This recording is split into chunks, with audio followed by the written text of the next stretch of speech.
Jo sóc en Jordi, tinc 30 anys i sóc de la capital. Em considero una persona alegre, molt sociable i com a aficions doncs m'agrada molt cuinar, alta gastronomia. Hola, jo sóc la Montserrat, tinc 26 anys i vinc de Cassà de la Selva. Em considero una persona seriosa, molt centrada, tinc l'afició de dibuixar, se'm dona bé dibuixar.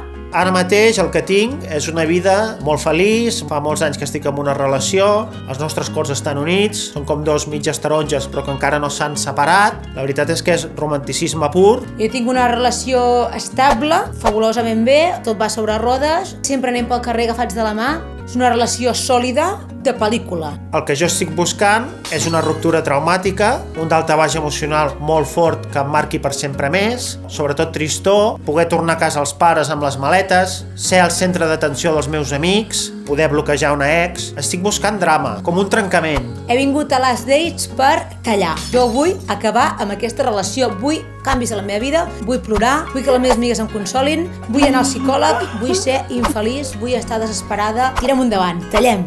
De moment no és el que estava buscant. Doncs com molt agradable, hi ha hagut fins i tot alguna picada d'ullet. Pensava que aquest cop seria diferent. És un drama. Només tinc ganes d'abraçar-lo, només tinc ganes de fer-li petons. Ens hem agafat la mà, hi ha hagut un moment que hem fet pauets, coincidim amb absolutament tots els plats, se m'ha posat la pell de gallina. És que no està anant com jo m'imaginava. Ara hem demanat postres. Tots hem volgut tiramisú. Estic bastant enfonsat en aquest moment. I ens hem mirat, hem rigut, no està anant bé. Estem encallats. Em sap molt de greu dir-te això, però jo no tallaria amb tu. Ja ho sabia. Em sap greu.